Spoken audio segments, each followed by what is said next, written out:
que eu falo do orgulho de sair de dentro dos bancários do ABC. Então, para fazer uma saudação inicial, já vem com uma mini palestra.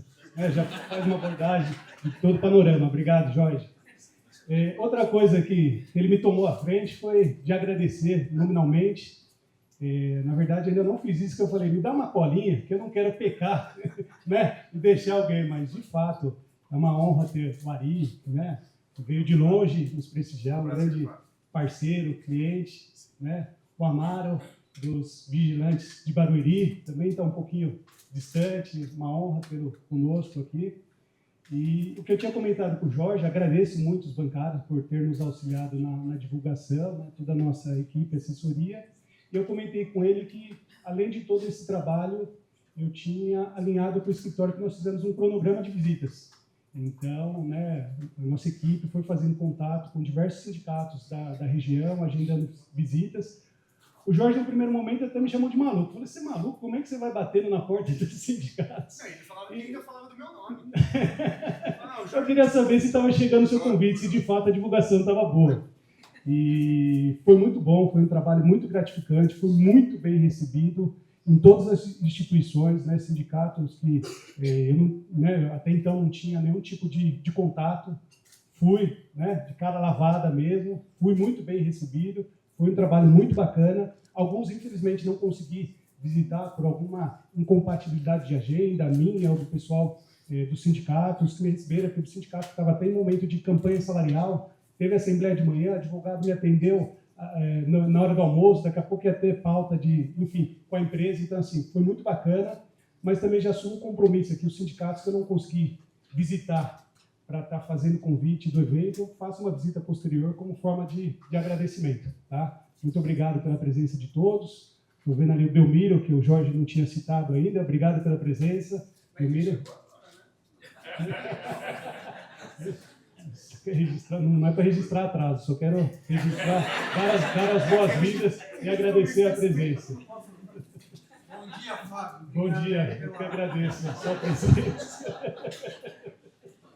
Pessoal, é um evento que vai ser durante todo o dia temos uma programação. Na verdade, a gente dividiu o evento em 2 grandes blocos. Agora pela manhã, a ideia é falar de conjuntura política, econômica. Temos especialistas aqui que dispensam comentários. O Jorge já fez uma apresentação inicial. Já vejo ali mais um economista que junta no time. André Paiva já está na área, né? Agradeço a presença. Então, agora pela manhã, temos esse bloco, conjuntura política, econômica, teremos uma pausa para o almoço e no período da tarde que vamos falar de mercado de trabalho. Então, faz um panorama nacional, mercado de trabalho no Brasil e depois, mais específico, mercado de trabalho aqui na nossa região. Quais são os desafios, perspectivas, oportunidades, enfim. Então, vamos dar o início oficial à nossa primeira mesa. Eu convido aqui os sócios Vitor e Mariana para acompanhar.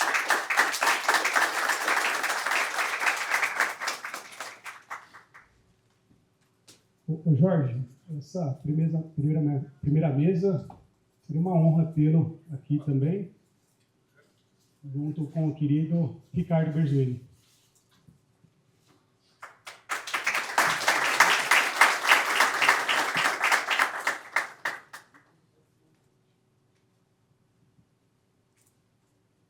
Bom dia, pessoal. Antes da gente começar, eu apresentar o currículo do Berzuini, queria parabenizar o Fábio pelo evento. Eu vi o quanto que ele correu nos últimos 60 dias, primeiro com a ideia, depois com essa agenda que foi uma correria. Então, meus parabéns. Acredito que a unidade de Santo André já começou com sucesso, principalmente por conta do seu trabalho. Agradecer de novo todo mundo que veio. Sei que hoje o metrô decidiu não ajudar a gente, sei que o frio, eu tenho a teoria de que São Pedro, quando falar vamos fazer alguma coisa, ele dá aquela sacaneada só para ver se a gente quer discutir mesmo. Mas eu vou passar primeiro a palavra para o Berzuini. O primeiro tema de hoje é uma análise de conjuntura. Antes, eu só queria combinar com vocês, porque advogado a gente gosta de combinar regra. Vão ser mais ou menos uns 40 minutos para o palestrante. Depois a gente vai passar o microfone para quem tiver interesse de fazer perguntas e intervenções. Então, quem tiver interesse, levanta a mão, a gente vai estar olhando aqui vocês e a gente organiza por ordem de pedido de fala. Pedir para ser sucinto nas intervenções também, para que mais pessoas possam participar, até porque uma análise de conjuntura faltando praticamente 1 ano e meio para o ano que vem, para as eleições do ano que vem, é muito importante, e a gente sabe o quanto que a direita bate, o quanto que vai ser uma eleição tensa por conta de fake news, ataque ao STF, ataque à democracia como um todo. Eu vim agora ouvindo a rádio, as questões do Trump, o Bolsonaro, enfim, tudo aquilo que a gente já discutiu bastante. Então é sempre muito importante ouvir a palavra do Berzoini. Eu e o Fábio tivemos a oportunidade de ouvir ele semana passada em Jundiaí e foi bem produtivo. Então, só para não dizer para todo mundo, o currículo do Berzoini, ele foi ex-ministro da Previdência, ex-ministro do Trabalho, das Relações Institucionais, das Comunicações, Secretaria de Governo, ex-deputado, foi presidente do Sindicato dos Bancários de São Paulo e também foi presidente da CNB, que hoje é a Contraf. Então, Berzoini, muito obrigado. A palavra é sua. Bom dia, companheiras e companheiros. Prazer imenso estar com vocês aqui mais uma vez, né?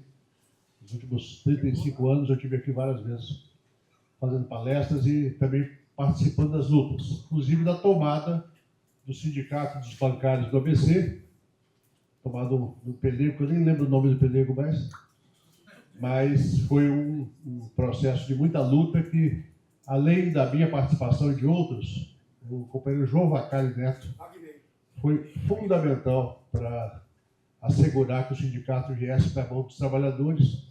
E tem um conjunto de lideranças aqui que eu convivi ao longo de todo esse período, como sindicalista e como deputado, e que eu tenho muito orgulho de ter participado disso. Eu vou fazer aqui hoje uma fala que é no sentido de pensar a reflexão a partir do ponto de vista do sindicalismo, ou seja, de como que nós temos que refletir essa quadra da história que nós estamos e a nossa responsabilidade. Falo nossa porque eu digo para todo mundo, eu exerci várias funções, mas na essência a minha alma é de sindicalista. Eu aprendi a fazer política dentro do sindicato, na base como delegado sindical de base e depois como secretário de imprensa, secretário-geral e presidente do sindicato 2 vezes. E foi assim também que eu me comportei como parlamentar e também como membro do governo. Eu falo sempre muito sobre economia, mas hoje eu vou falar um pouco menos, porque vocês vão ter o privilégio de ter aqui um dos maiores economistas do Brasil. Pessoalmente, a pessoa que eu mais gosto de ouvir em termos de análise econômica, pela objetividade, pela capacidade de conjugar a política com a economia. Mas é sempre muito difícil, né, falar de política sem falar de economia, porque é a economia que preside a grande disputa da sociedade, que é a disputa entre o capital e o trabalho. Então, obviamente, nós temos que falar conjuntamente. E o Paulo também fala conjuntamente. Então, primeiro, pensar onde nós estamos agora. Nós viemos de uma trajetória da criação de um projeto popular no Brasil, que venceu as eleições de 2002 e mudou a cara do Brasil, apesar de que o Brasil é tão desigual e tão injusto, que muitas vezes a gente não percebe a grandeza do que nós fizemos nesse período, até o golpe de 16. O Brasil não tinha nem 10% das políticas sociais, até 2002. Em 2002 não tinha SAMU, não tinha Bolsa Família, não tinha ProUni, tinha o FIES, mas era um FIES de boutique, assim, pequenininho, não tinha uma estratégia de erradicação da fome, nós não tínhamos uma visão sobre como reconstruir a infraestrutura nacional. Nós tínhamos um sistema de energia que não era interligado. O apagão de 2001 A gente já nem lembra mais, né? Nós passamos meses tendo que economizar muito para não pagar multa. O apagão de 2001 foi fruto do sucateamento da estrutura de transmissão de energia elétrica do país. A Petrobras estava sendo preparada para ser privatizada e depois virou essa empresa fantástica que tem, inclusive, o pré-sal, como hoje 75% da produção de petróleo no Brasil é do pré-sal. Então, nós fizemos uma grande transformação que muitas vezes não é tão visível por conta daquilo que o Brasil já era antes. O país que vem da herança da escravidão, o país que vem da herança da colônia de Portugal, da interferência dos impérios inglês e americano no Brasil. Portanto, o Brasil mudou muito e mudou tanto que o salário mínimo, o senador Paulo Paim lutava por um salário mínimo de $100. Nós todos lutávamos, ele era a liderança que mais verbalizava $100. E nós, hoje, se alguém falar de salário mínimo de $100, é linchado. Nós conseguimos elevar para um patamar de mais de $200, chegando em alguns momentos a mais de $300, e voltamos a ter aumento real de salário mínimo recentemente, graças à volta do presidente Lula.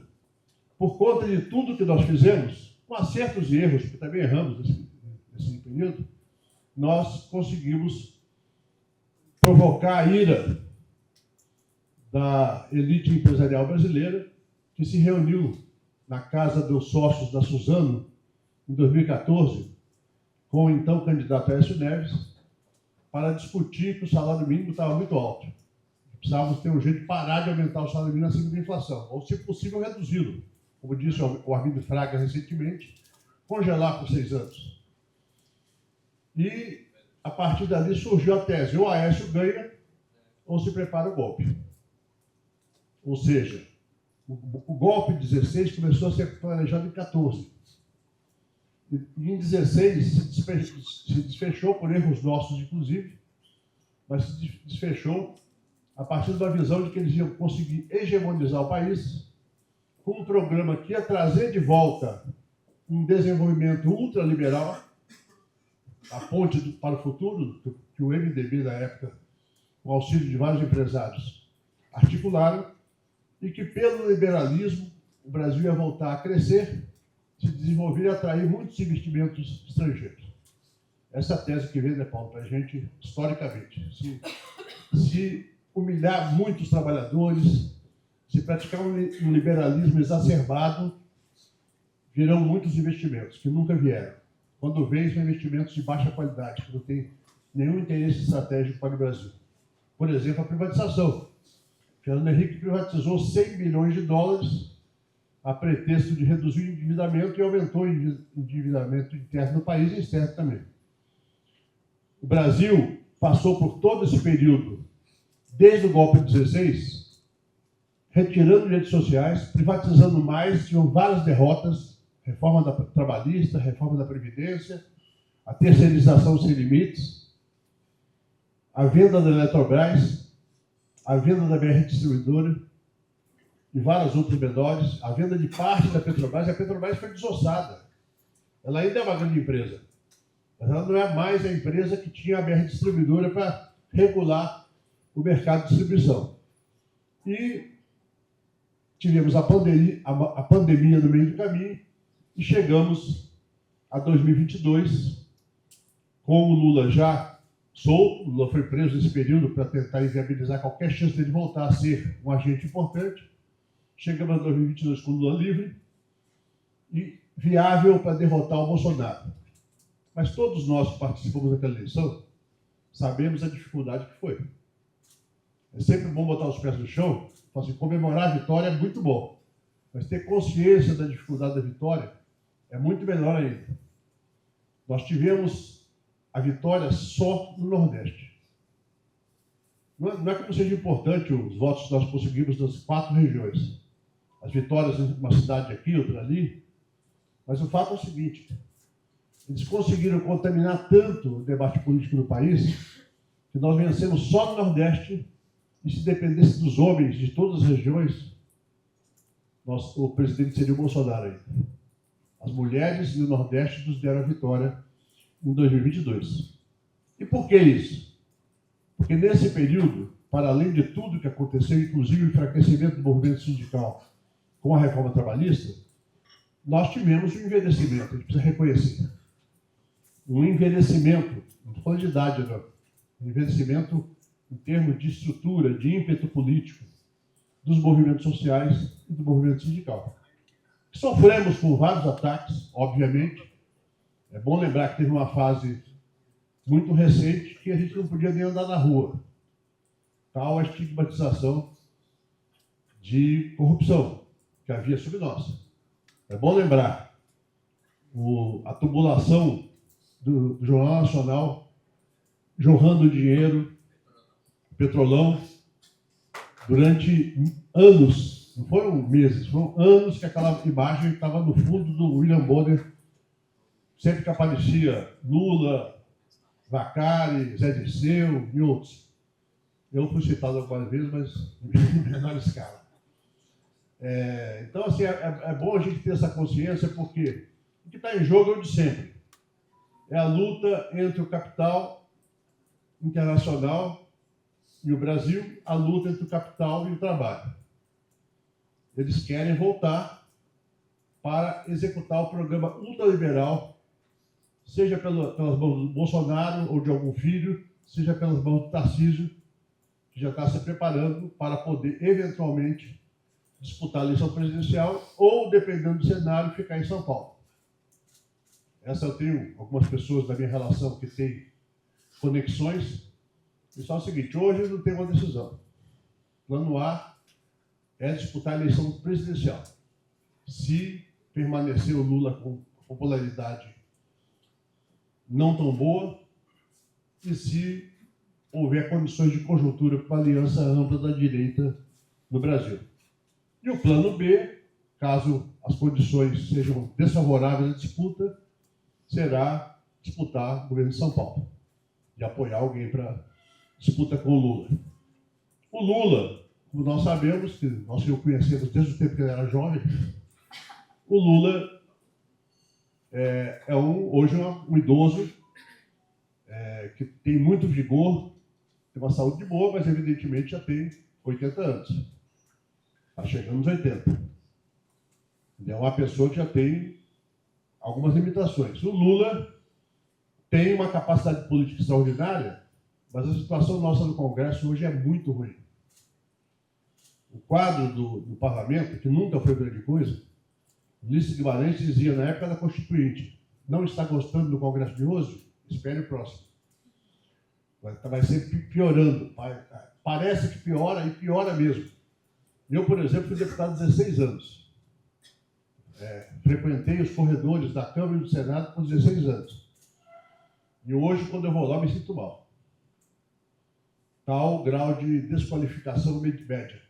O tal do smartphone contribuiu muito para isso, que o deputado hoje, ou a deputada, ou o senador ou a senadora, passa um terço do tempo gravando live no plenário, nos corredores ou no gabinete.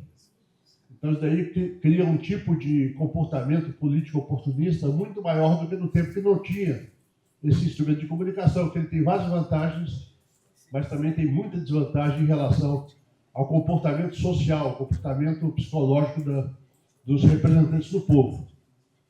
Então, o parlamento brasileiro hoje, a situação que está colocada é o seguinte: a esquerda, que nunca passou, nem na primeira eleição do Lula, a esquerda passou de mais ou menos 20% a 25% do Congresso.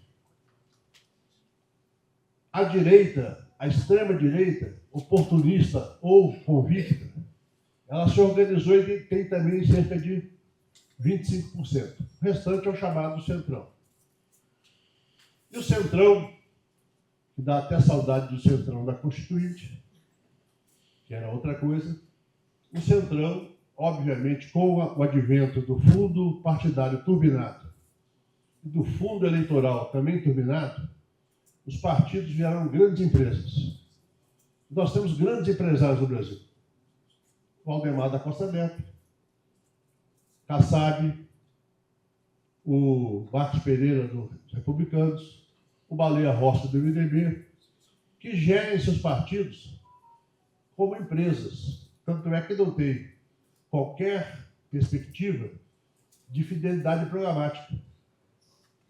Então, o importante é ter deputado federal, principalmente deputado. Por quê? Que é a base do cálculo para o fundo partidário e fundo eleitoral. Como é que você calcula? Pela votação para a Câmara Federal. Principalmente, tem outras variáveis também. Então, para o Valdemar, não tem problema que 15 deputados do PL votem sempre com Lula. Vote conosco na Câmara, porque ele quer manter aqueles 15 deputados para a contabilidade do fundo partidário e do fundo eleitoral. Não tem nada a ver com fidelidade programática, compromisso com o partido. Isso vale para praticamente todos os partidos. Não é por outro motivo que o União Brasil tem 3 ministros no governo Lula. O MDB tem 3 também. O Republicanos tem, salvo engano, 2. E por aí vai. Por quê? Porque eles colocam um pé em cada canoa, apostam aqui e ali e avaliam ao longo do processo o que é mais vantajoso para os objetivos do partido, apenas. Então, esse é o quadro que está dado para nós. Numa conjuntura mundial complexa, numa conjuntura nacional que tem a seguinte contradição.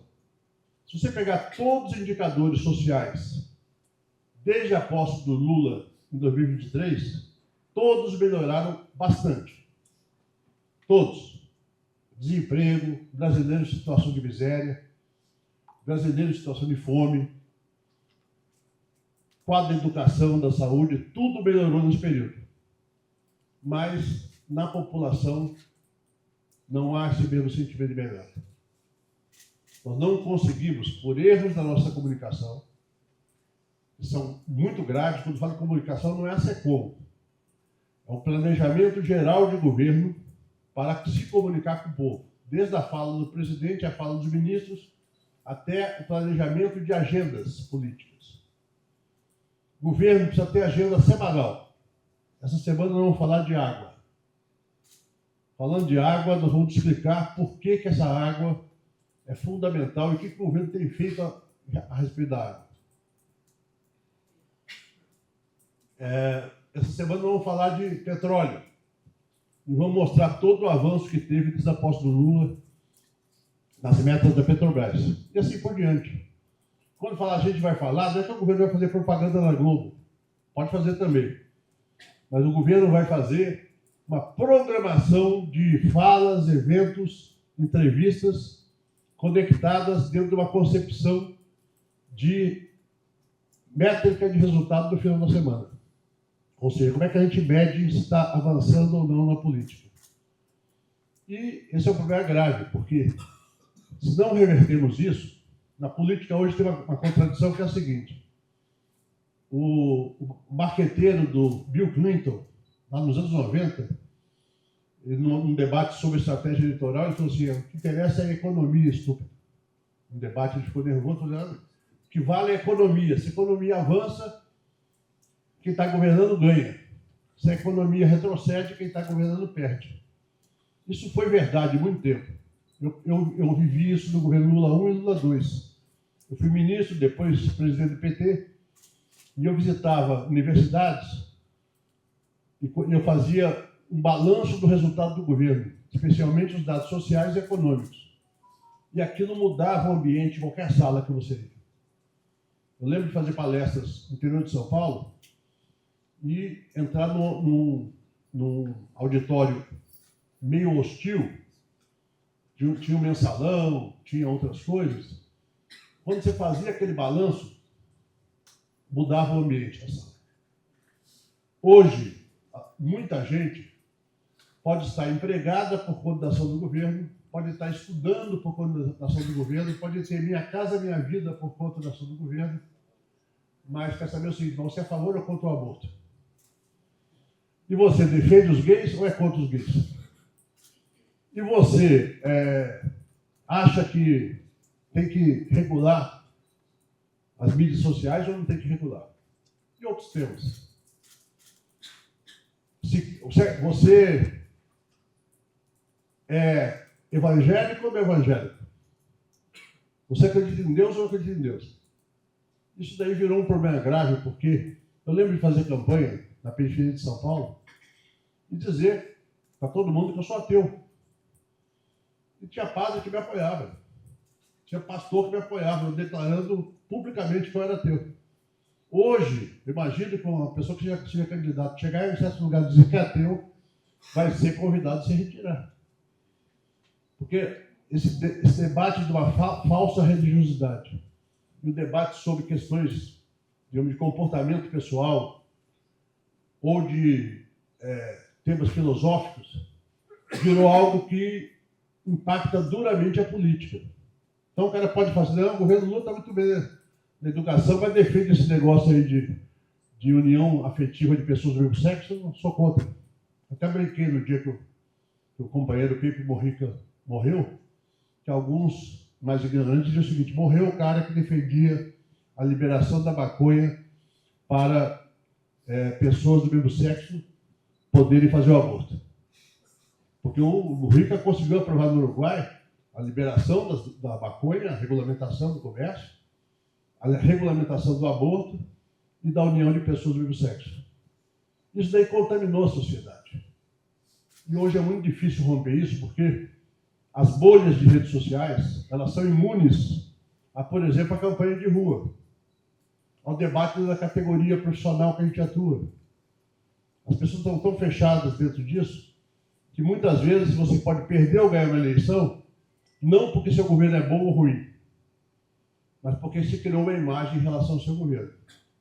Então, por exemplo, aqui em São Paulo, nós sabemos o que foi o resultado da última eleição presidencial.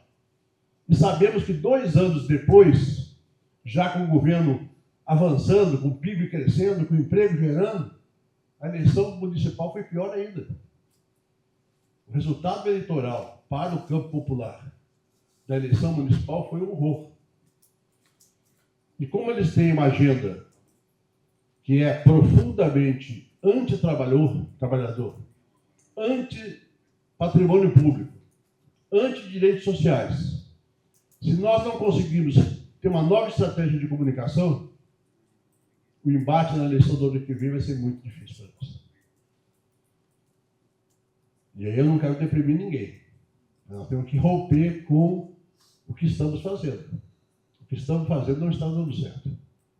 No governo e nos movimentos. Veja bem, o Paulo vai falar mais sobre economia.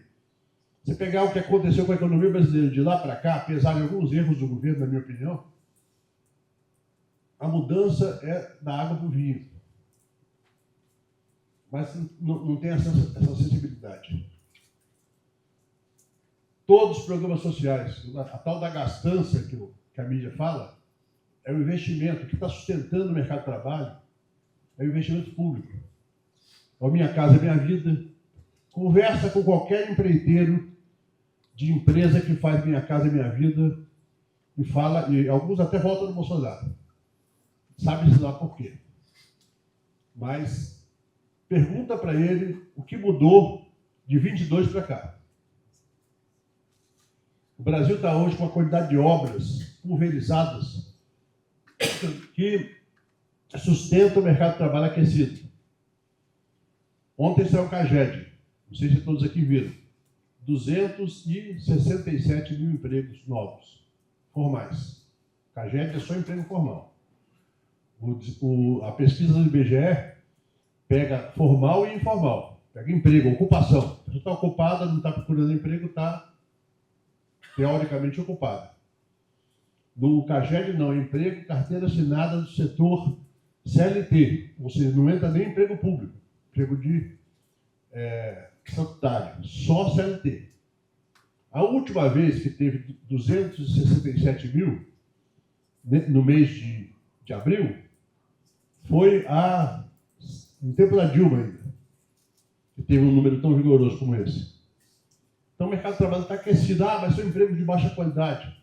Cara, a gente sabe, a gente que é trabalhador sabe o seguinte: quando o cara está desempregado, é claro que ele gostaria de ter um emprego com um salário melhor, melhores direitos, mas ele quer primeiro um emprego.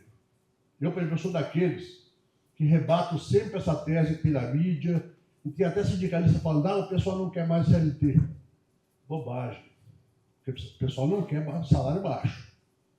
Mas uma carteira assinada com 13º, férias, previdência e fundo de garantia, todo mundo quer. Às vezes o cara rejeita porque fazendo Uber eu ganho mais no mês. Mas não tem 13º, não tem férias. A conta infelizmente, alguns não fazem. É como aquela conta que o pessoal fala, se eu guardasse minha contribuição para a Previdência todo mês no fundo de investimento, depois de 35 anos eu teria mais do que o INSS paga. Mas não tem pensão por morte, não tem auxílio-doença, auxílio-acidente, salário-maternidade e assim por diante. A conta que o pessoal não faz. Então a conjuntura política para nós, com esse Congresso e com esse oportunismo eleitoral partidário que nós temos no Brasil, é um desafio enorme. E, lamentavelmente, o meu partido, ao invés de fazer um grande acordo político e renovar as direções por acordo, está gastando energia com um processo eleitoral interno que não vai dar em nada. Que não vai mudar nada. Vai ficar tudo igual de antes, nós vamos gastar uma energia fantástica para eleger os novos dirigentes. Podiam fazer um grande acordo, como parece que em São Caetano fizeram um acordo para ter um novo presidente, uma nova direção, sem precisar nos engalfinhar, né, para disputar a eleição. Aí o novo presidente já eleito antes da eleição. Então, o que eu quero dizer para vocês é o seguinte, nós temos hoje uma questão, que eu vou encerrar minha fala com isso, nós temos hoje uma questão que conecta o Brasil dentro da conjuntura da América do Sul e mundial. E eu queria encerrar com isso.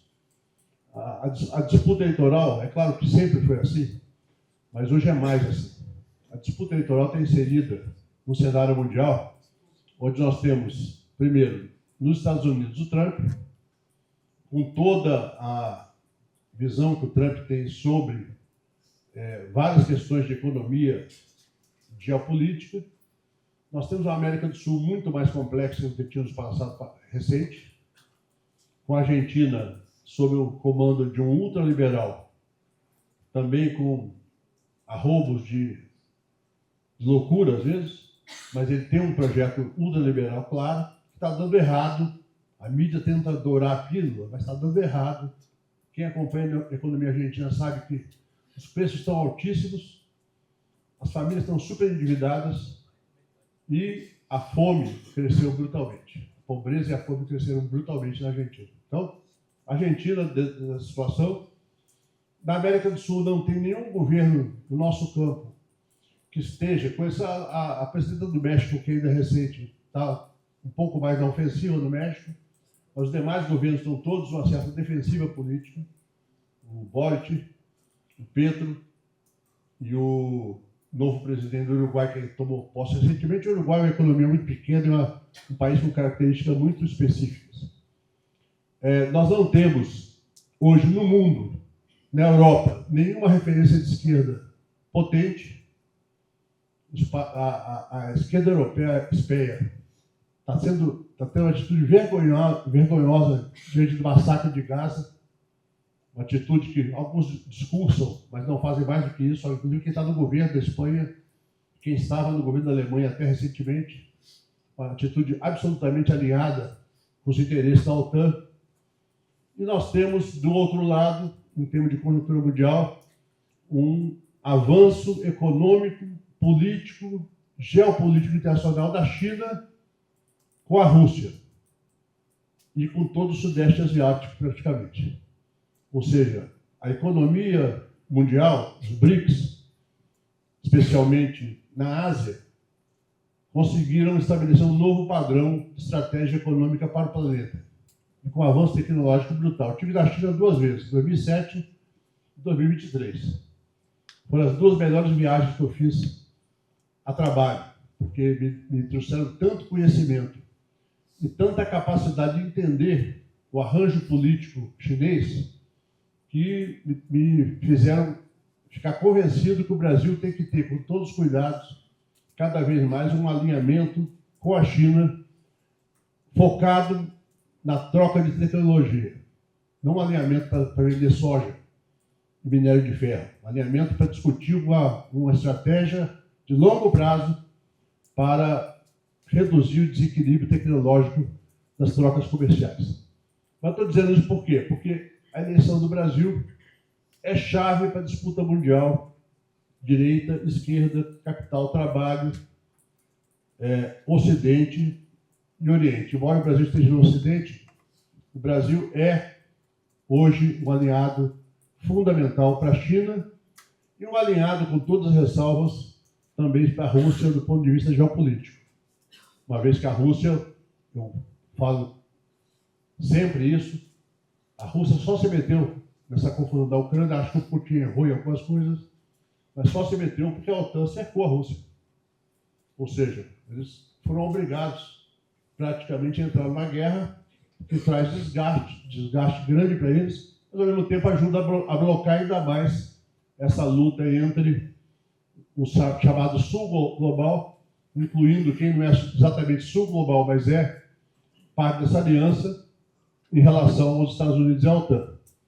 Então o cenário é extremamente desafiador.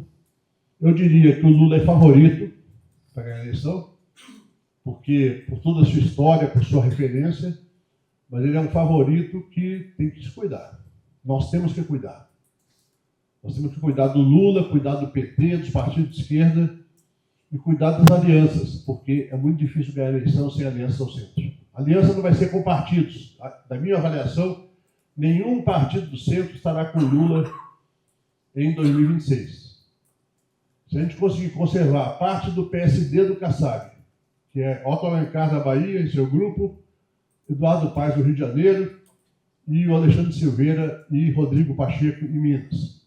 Esse é o PSD que está com Lula, basicamente. Se conservar o melhor ministro do governo Lula, que é o Renanzinho, na minha opinião, o melhor ministro do governo Lula é o Renanzinho, em termos de execução. O que ele está fazendo de parceria público-privada no setor de transporte é fantástico. O Jaderzinho, todos os filhos, né? E a Simone Tebet, que é filha do Rams Tebet, também, se possível, a Simone está indo muito bem no governo, leal, competente, boa de comunicação. Se ela estiver na campanha do Lula, no ano que vem, ajuda muito no Centro-Oeste. Se conseguir manter a turma do União Brasil, que está também com o Lula, o ministro do Turismo também é outro que defende muito bem o governo, o Sabino, defende, dá entrevistas fantásticas em defesa do governo, e manter o bloco da esquerda unido, sem grandes confusões. O PT, PCdoB, PSOL, PSB e talvez o PDT, que ainda tem o Ciro a tumultuar a vida interna do PDT. Então é isso, acho que o quadro não é muito assim feliz, mas é um quadro que nos anima. Só de ter vencido a eleição de 22 já foi uma coisa fantástica. Mas nosso desafio é bater. E como política é uma luta que a gente nunca termina a luta, né? Não tem aquela coisa, eu ganhei e agora acabou. Então, a gente vai até o fim da vida lutando para tentar prevalecer as nossas opiniões e, principalmente, num país tão desigual como o Brasil, uma das 10 maiores economias do mundo, é um dos 10 mais desiguais do planeta. A nossa missão é essa: lutar para mudar a realidade do país e fazer que o Brasil seja, de fato, uma democracia onde o povo participe não só das eleições, mas participe do dia a dia da política. Obrigado.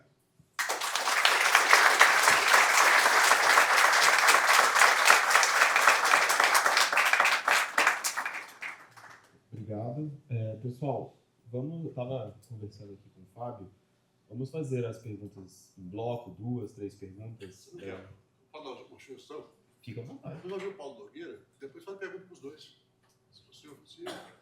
Eu acho que... Bom, acho que tem um palestrante... Bom, então a Mariana já tinha falado de que o Belmiro também quer lá, então a gente faz alguns blocos e aí depois faz a pergunta, acho que vai ficar uma dinâmica mais lisa. Tranquilo? Tranquilo.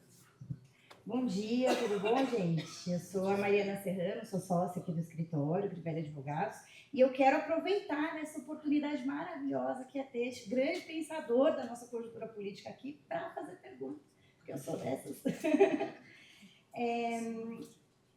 Eu parto na pergunta da constatação de que a precarização do trabalho, das relações de trabalho, ela tem cor, né? Ela tem raça e ela tem gênero.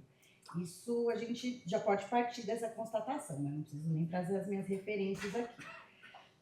Isso implica em dizer que não só existe um contingente de classe trabalhadora que está alocada nesses trabalhos que são mais precários, mas também em dizer que as repercussões do trabalho precário atingem mais a população negra e as mulheres. Ao mesmo tempo, vivemos num cenário em que saiu agora o Atlas, esse mês, o Atlas da Violência, em que, embora os homicídios tenham caído e as mortes violentas tenham caído, a violência contra as mulheres aumenta. O ambiente mais violento para a mulher é o ambiente doméstico. A população LGBTQIA+, no Brasil, é a população que mais... É o país que mais mata pessoas LGBTQIA+, que mais provoca violências contra a população LGBTQIA+, no mundo. Né? A gente até estava falando agora, né, sobre, por exemplo, a Rússia, que temos ali uma criminalização à existência LGBT e não se mata mais pessoas LGBTs do que o Brasil, por exemplo.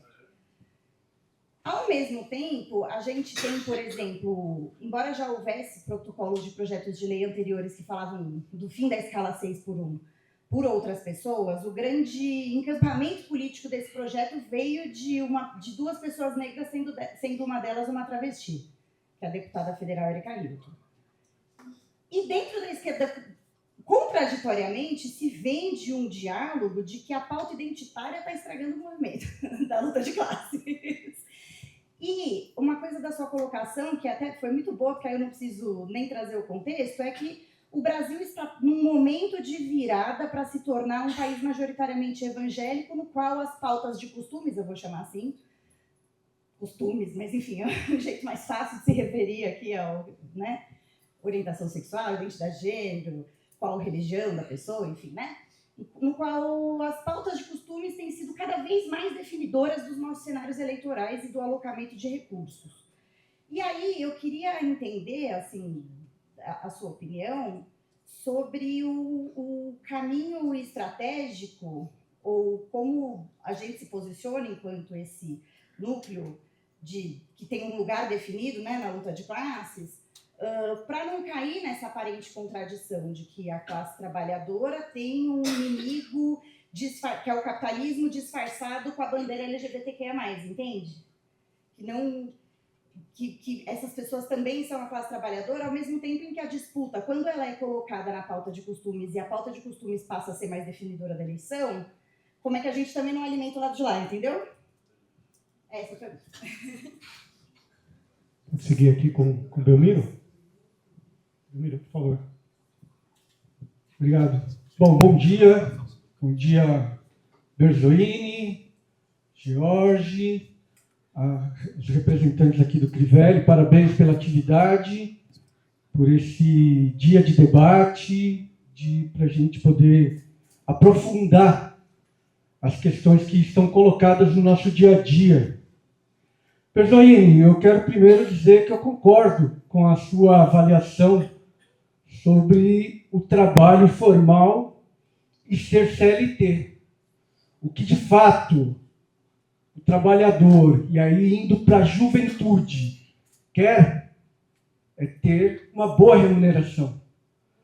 Nós que fazemos parte de uma categoria que tem um acordo coletivo, né, de muitos e muitos anos, um acordo nacional, que a cada ano a gente avança, e quando a gente olha, né, os demais trabalhadores e trabalhadoras, a gente percebe que o trabalhador ele não quer mais o vale-refeição, o vale-alimentação, o abono, ele quer ser bem remunerado.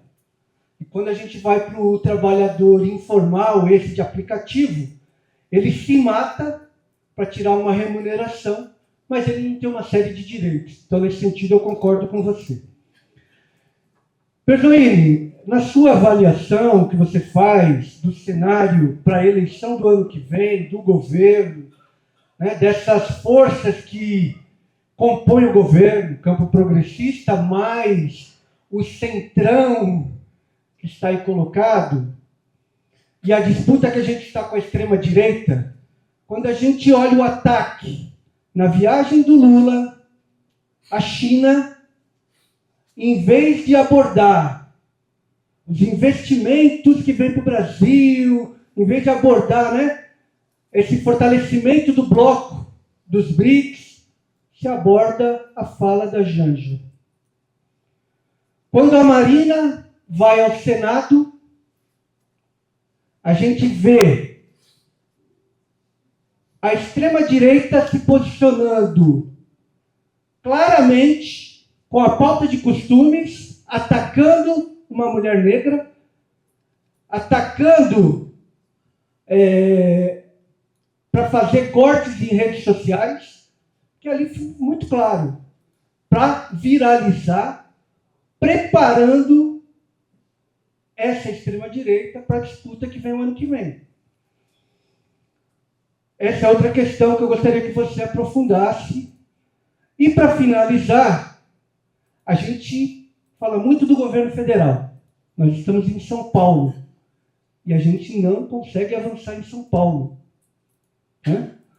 E aí, como dentro dessa construção, a gente avança no estado de São Paulo, vendo que o governador Tarcísio vem privatizando, entregando empresas públicas, ampliando o número de pedágios no estado de São Paulo, né, com o sistema da passagem livre e da cobrança, onde quem passa ali nem sabe que está sendo tarifado, atingindo a economia de várias regiões do estado, turismo, enfim. Então, eu gostaria que você aprofundasse um pouco sobre isso. Teria outras questões para colocar, principalmente essa questão, né, da formação da sociedade brasileira e colocando nesse conservadorismo, como a questão do agronegócio, né, e do coronelismo, que está também enraizada nessa extrema-direita. Muito obrigado e parabéns mais uma vez aí pela nossa atividade. Obrigado. Então, primeiro, eu creio que a questão que a Mariana colocou, ela é essencial para a gente compreender que não tem luta maior ou menor. Na verdade, a gente tem que tem estratégia e tática para saber o momento de fazer cada disputa. Por quê? Porque algumas disputas são extremamente legítimas e corretas. E a verdade é a violência, por exemplo, contra a comunidade LGBTQIA+, do Brasil, ela é uma coisa selvagem, absolutamente sem proporção com nenhum país do mundo. E nós precisamos saber fazer a defesa, fazer a proteção, fazer a organização, fazer o debate político da conexão desse assunto com outros assuntos importantes da pauta política e saber estabelecer uma disputa no campo dos direitos humanos. Eu sempre digo o seguinte, lá atrás, no tempo do Maluf ainda, não estou discutindo Bolsonaro, Tarcísio, nem existia. No tempo do Maluf, nós já perdíamos debates sobre direitos humanos. Quando o Maluf conseguia caracterizar que o PT defendia bandido. O PT defende bandido. Isso no tempo que a gente disputava aqui a prefeitura ou o governo do estado com eles. O próprio PSDB sofreu com isso também. O Covas sofreu com isso naquele período. E essa disputa tem que ser feita do ponto de vista de traduzir para as pessoas quais são as políticas que a gente defende. A gente gosta muito de rótulo. Só que quando você traduz o conteúdo, às vezes fica mais fácil do que o rótulo. Então, esse trabalho tem que ser feito permanentemente. Agora, a disputa principal que pode atingir as pessoas é aquela que toca na vida delas, no dia a dia. E essa o governo está com dificuldade de traduzir. Assim como as organizações populares, como aqui no estado de São Paulo, meu filho, minha opinião, qual é a principal tarefa do PT de São Paulo, da CUT de São Paulo, e o PCdoB e o PSOL nesse momento, ao invés de fazer disputa eleitoral interna? Era chamar todo o movimento social para discutir como fazer, ainda que tardiamente, oposição ao Tarcísio. Tarcísio não tem oposição. O Lula tem uma oposição selvagem. O Tarcísio tem uma oposição no parlamento. Todo mundo sabe que a Assembleia Legislativa Estadual não tem repercussão em nenhum estado do Brasil. coisa mais clandestina que tem é o debate político dentro da Assembleia Legislativa. Então o cara sobe na tribuna lá, tá, hoje com a internet ainda faz um vídeo, manda para a base dele, mas não há essa disputa para mostrar, caracterizar inclusive com fundamentos, que o projeto do Tarcísio é ruim para São Paulo. Ele acabou de lançar o que ele chama do Bolsa Família turbinado. Né? Eu vi gente do nosso campo dizendo isso, é um problema. O cara não tem nada de novo ali. Ele juntou várias políticas que o governo federal faz e colocou um dinheiro a mais. Apenas isso. Tem gente até falando assim, ele deu uma declaração de reconhecimento do trabalho do governo federal. Só que ele, obviamente, ele encapsulou de forma diferente. O grande desafio que nós temos hoje é organizar a nossa opinião pública interna e a nossa ação política para além dos limites do quadradinho de cada um. Nós temos MST, Central de Movimentos Populares. O Estado de São Paulo, se não me engano, tem mais de 800 sindicatos filiados à CUT. Mas cada um no seu quadradinho, atuando na sua vida interna, que eu sei que é trabalhosa e desafiadora. Não estou minimizando o papel desse trabalho. Mas esse trabalho não vai dar dimensão política maior para nós. Não vai dar força de enfrentamento. Por mais que ele trabalhe muito, e eu sei que o pessoal trabalha muito. Eu brinco quando a primeira vez que me convidaram para entrar na chapa do sindicato, eu falei, eu quero não. Muito trabalho, eu prefiro ficar no banco mesmo. Acabei sendo convencido.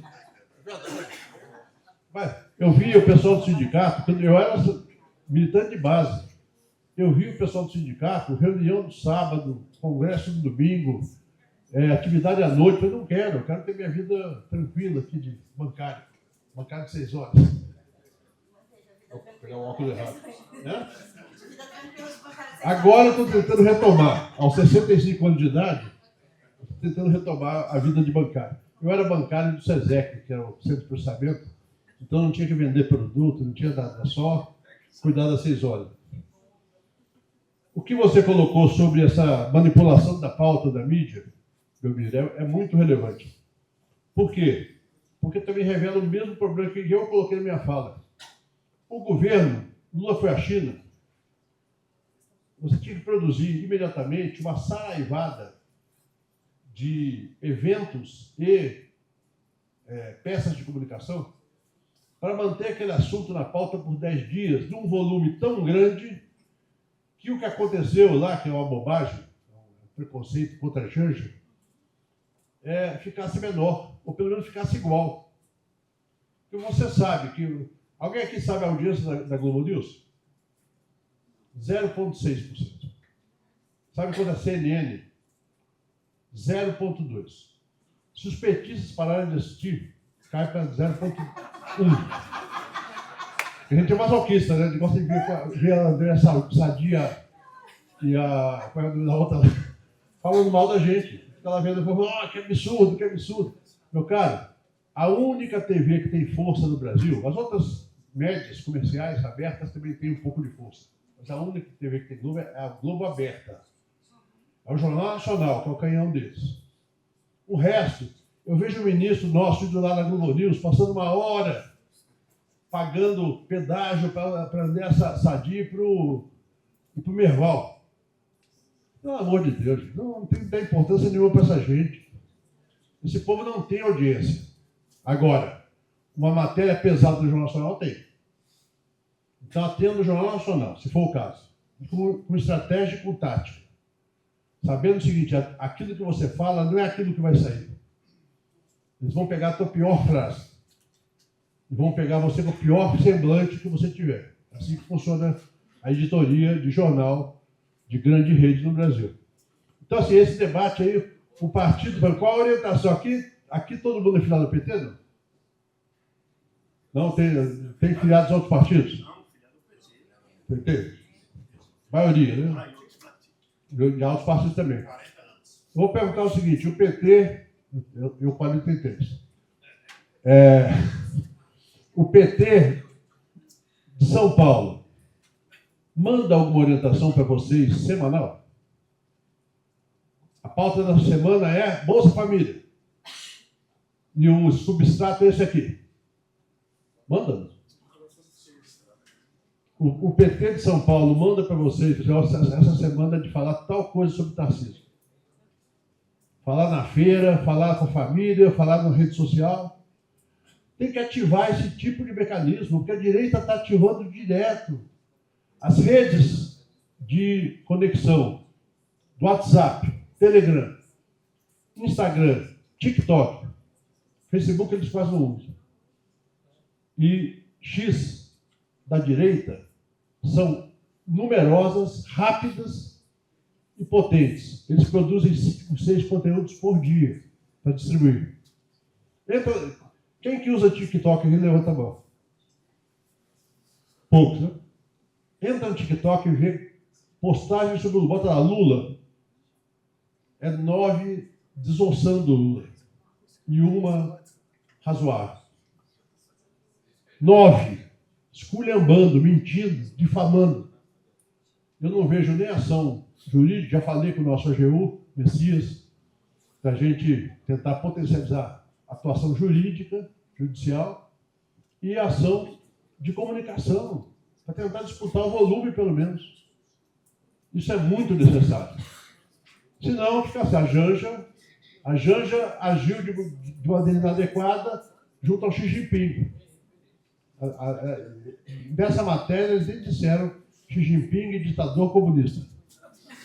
Porque o padrão é o seguinte, Xi Jinping é o ditador comunista. Um bilionário russo é um oligarca. O americano é um grande empresário. Assim que funciona. Então, assim, se a gente não souber que ele tem que combater isso aí permanentemente, e o governo e o partido não ajudarem a combater, assim eu falo com todo mundo, assim, a minha postura hoje é de colaboração com o governo e o partido. Agora, está difícil colaborar. Não está fácil.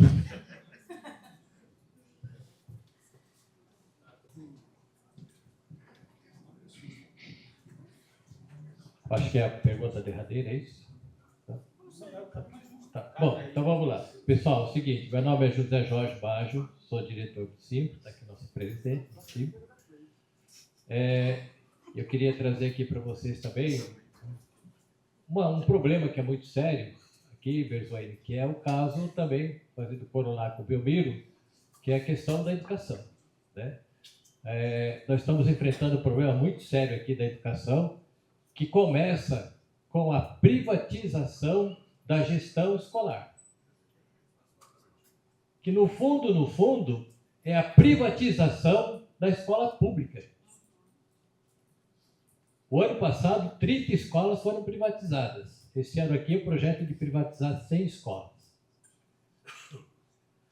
O ano passado, nós tivemos aqui também as escolas cívico-militar. Esse ano voltou com tudo. Aqui em Santo André, nós vamos ter 2 escolas que serão cívico-militar. Uma delas, 750 alunos, e a outra, 800 alunos.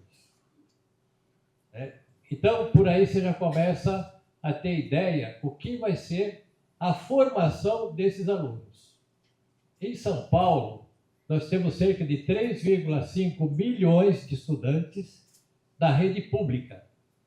E esses estudantes, né, a maioria filho de trabalhadores e trabalhadoras. Essa é a política que o Tarcísio está trazendo para as escolas. De privatização, de sucateamento. Hoje, aqui no estado de São Paulo, nós temos cerca de mais de 200 mil professores. 100 desses 1.000 professores, Paulo, são categoria O. O categoria O é aquele que entra assim, fevereiro, dia 15 de fevereiro inicia as aulas, dia 15 de dezembro acabou as aulas. O que vai acontecer com esses professores? Eles são desligados do sistema, fica janeiro, fevereiro sem receber. E quando estão doentes, não pode faltar. Recentemente aqui, alguém deve ter acompanhado aí, né, um professor do hospital assistindo a formação, porque não pode ficar fora. Isso é um sistema análogo à escravidão. E é esse sistema que o Tarcísio está trazendo para nós. Agora, como a gente pode se colocar num país desenvolvido com esse tipo de educação? Eu acho que nós vamos ter um sério desafio, né? E aí a gente tem que levar em consideração que o maior colégio eleitoral, São Paulo, Minas e Rio, né, está na mão do bolsonarismo. Então nós vamos ter um enorme desafio pela frente.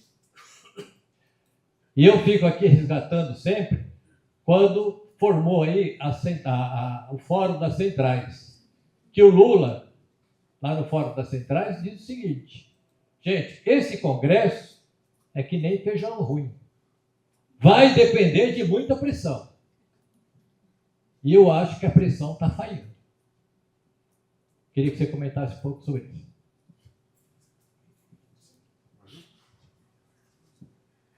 Bom dia a todos, bom dia a todas.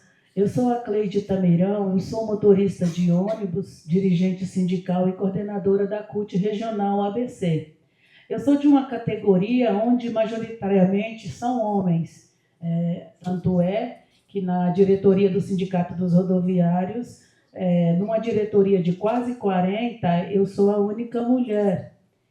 E vendo por outro ângulo, nessa semana, a violência política que a Marina Silva sofreu, será que isso é um ataque pessoal ou já é uma estratégia da direita para silenciar as mulheres, sabendo que uma vez que as mulheres são maioria da população, já é uma forma de intimidar as mulheres para que elas deixem de fazer política para... Talvez na possível reeleição do Luiz Inácio Lula tenha essa dificuldade, né? Porque aquele ataque à Marina Silva foi um ataque a todas as mulheres, porque aquilo ali foi uma forma tão violenta que eu, ouvindo aquilo, eu não consegui dormir à noite, porque aquilo ali foi uma extrema violência, totalmente desumana. E eu senti aquilo que talvez já seja uma estratégia da direita para intimidar as mulheres, porque elas não tenham coragem de colocar a sua voz em defesa das minorias e principalmente para que elas não deixem de fazer política, porque ali só uma mulher igual a Marina Silva ou a maioria das outras que tem coragem mesmo de ir para o enfrentamento e que estão ali à disposição para defender as outras mulheres. Eu senti ali que foi uma agressão a todas as mulheres e a gente tem que se atentar a isso e não se intimidar. Cleide, com certeza foi uma agressão a todas as mulheres mesmo, mas foi uma agressão que tem um outro caráter. O primeiro que puxou a faca ali é um apoiador do Lula, Omar Aziz. O Omar Aziz é um do PSD, eu esqueci de falar dele, que apoia o Lula e vai provavelmente estar apoiando na eleição. Ali é uma briga ambiental do agro e de um pedaço da elite amazônica que quer contrapor o ambientalismo ao desenvolvimentismo. Ou seja, o que ele falou da BR-319 é uma luta antiga que tem lá para asfaltar. A gente sabe que onde você asfalta estrada, você tem um risco adicional de desmatamento e de impacto ambiental sobre povos indígenas também. Então, ali eles tentaram criar um ambiente de intimidação para a mulher marina, mas para a ambientalista reconhecida internacionalmente. Olha, eu já tive muita briga com a Marina. Já chamei ele de oportunista quando ela apoiou o Aécio. Ela apoiou o Aécio, que é um machista incorrigível. Mas ela hoje tem um papel fundamental como ministro do Lula e como uma liderança importante nesse assunto. E veja bem, esse é outro assunto que é fácil estigmatizar de lado a lado. Assim como tem ambientalista que às vezes radicaliza além da conta, na hora de negociar, eu participei da negociação da votação do Código Florestal em 2012. E ali, as sementes da radicalização parlamentar contra o governo Lula nasceram ali, com Eduardo Cunha e Henrique Eduardo Alves. que perceberam uma fragilidade do governo que não se posicionou claramente naquele momento e vieram para cima. Então, esse tema ambiental é um tema que precisa ser aprofundado. E a Marina ali apanhou por ser mulher, mas apanhou também, ela reagiu, claro, com dignidade, foi corretíssima, mas apanhou também por ser defensora de uma tese que incomoda muita gente, inclusive gente que está no Ministério. Para ser claro aqui. Tem gente do Ministério que acha que a postura do Ministério do Meio Ambiente é exagerada. Vou dar um exemplo de um tema. Exploração de petróleo na margem equatorial. É um tema que, é óbvio, tem que ser observado todas as cautelas ambientais, mas que se tornou uma espécie de assunto polarizado dentro e fora do governo. Eu sou defensor da exploração. Sou defensor de todos os cuidados ambientais.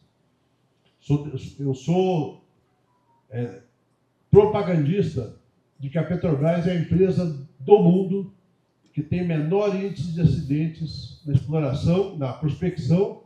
Prospecção é zero. Na exploração teve 1 ou 2 acidentes na história toda da Petrobras, e na produção praticamente zero. Então, assim, a Petrobras tem todas as condições, mas isso vira um problema porque as pessoas não se aprofundam e começam a se posicionar contra ou a favor sem se aprofundar.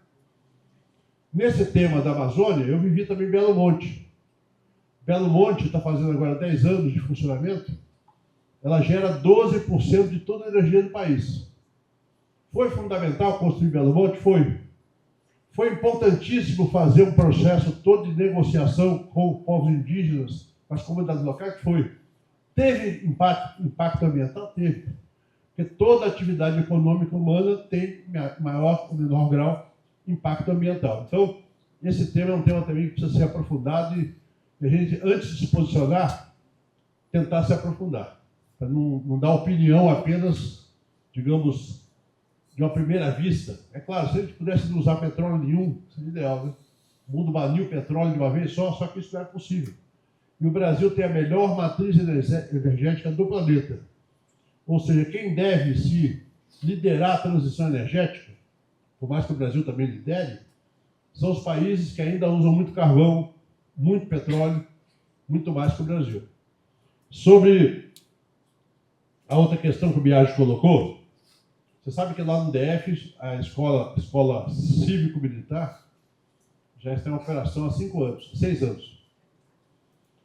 E, infelizmente, boa parte do povo apoia, sem saber o que é. Que acha que vai trazer ordem, mas já tem vários incidentes graves. Você deve ter informado você no setor, você sabe mais do que eu. Então, assim, isso daí é uma coisa que é disputa ideológica. Não, vamos colocar lá que vai botar ordem na escola. Vai ter disciplina. Não sei qual é o projeto aqui em São Paulo, se tem alguma interferência no currículo. No DF, formalmente não tem, mas na prática tem. A terceirização das escolas que estão fazendo aqui, a privatização, é concessão predial, não é isso? Não, do ponto de vista formal. Estou perguntando a tua interpretação. Do ponto de vista formal, o que é? Todos os serviços da escola passam a ser prestados por empresa privada. Tudo. Menos a parte pedagógica, formalmente. Mas vai ter influência. Dá para fazer outro modelo? Dá. Dá para fazer outro modelo que funcione com mais eficiência. Por exemplo, o Estado tendo uma instituição que cuide só disso. A Secretaria da Educação não tem que cuidar do prédio. Claro, não tem problema nenhum. Ela pode cuidar só da educação. Mas cria outra instituição. O governo Lula criou a EBSER para cuidar dos serviços hospitalares. Até hoje tem petista que fala que é privatização. Até hoje eu vou em certos debates, o pessoal fala, é privatização. Não, felizmente não é. É uma nova forma de organizar a atuação do Estado numa área que é complexa e que a finalidade da saúde é cuidar da saúde. O serviço hospitalar é um serviço que é prestado à saúde, não o serviço da saúde diretamente. Então são questões que a gente precisa aprofundar. Um exemplo que eu coloco sempre é o seguinte: privatização e concessão são a mesma coisa? Não são. E a esquerda precisa dialogar bastante sobre isso, porque, por exemplo, eu enfrentei como deputado, enfrentei no bom sentido, o debate sobre a concessão dos aeroportos, Brasília, Guarulhos e Viracopos. Depois expandiu mais. Na época, o sindicato dizia, mas isso é um absurdo, vai privatizar os aeroportos. Não vai privatizar. Nós estamos fazendo a concessão de uma parte do aeroporto que é meramente administrativa e comercial para ser gerida por empresas privadas que vão ter capital para fazer investimento que o Estado não tem. Não teria a Copa do Mundo no Brasil em 2014 se não tivesse a concessão dos aeroportos. É privatização? Não. Agora, o edital tem que ser bem feito, o poder concedente tem que ter fiscalização, assim como a concessão de estradas. Se você consegue conceder uma estrada com vantagens para o serviço e para o Estado, qual é o problema? Agora, o PSDB aqui em São Paulo concedeu como? Para arrecadar o pedágio lá em cima. Então, é totalmente diferente. Você pode fazer um pedágio moderado, não pode ter isso que o Belmiro falou, que é o pedágio com muitos pontos de cobrança, coloca o free flow, que é um pedágio que a pessoa não sabe que está sendo cobrado. Eu não sou contra o free flow, mas tem que ter campanha de esclarecimento, não pode colocar na saída num trecho urbano que vai penalizar os habitantes da própria cidade, e assim por diante. Mais uma questão que eu não respondi aqui.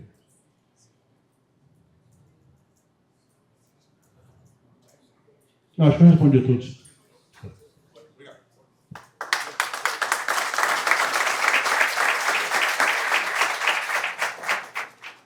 Pessoal, só para a gente seguir o cronograma combinado, antes de começar a segunda mesa, o Nelson pediu a palavra.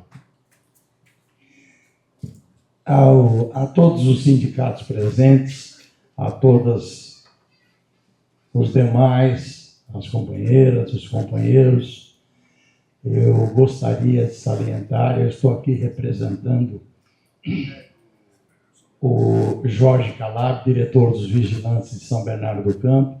Estou aqui com a diretora financeira, a senhora Solange Silva, e o Aldemar, que é o nosso pé de boi no sindicato.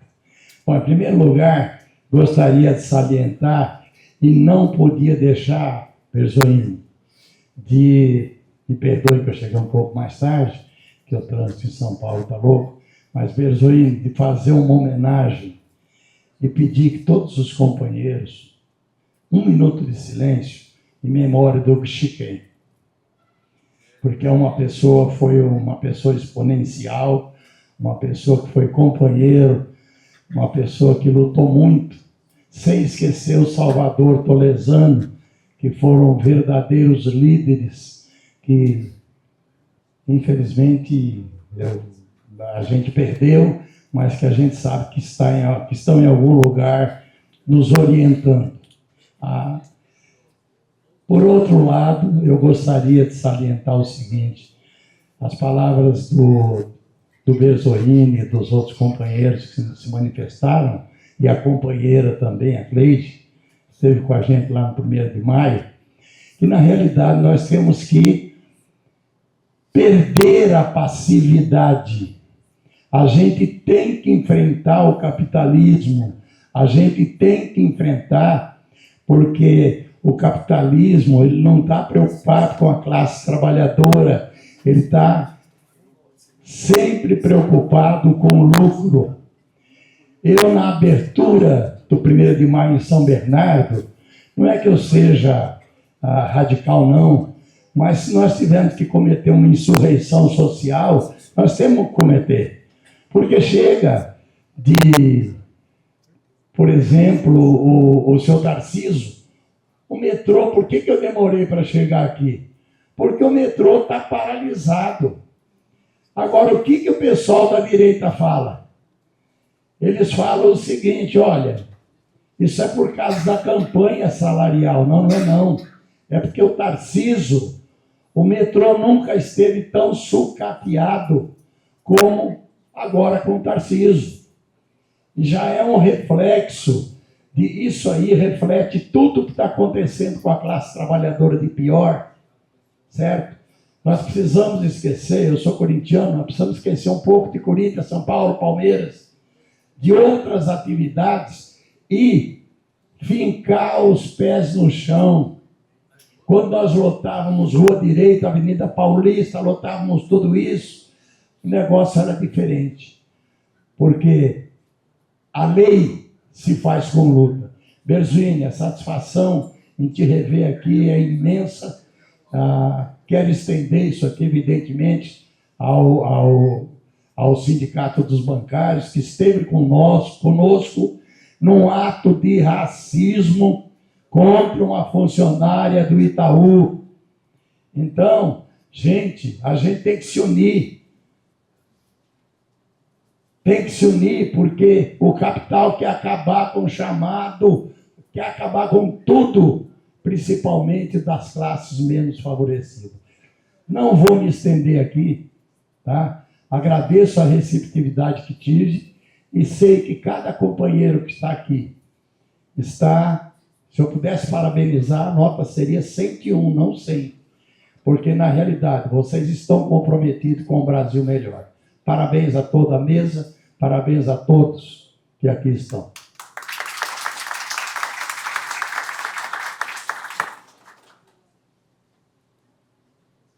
Obrigado, Nelsinho.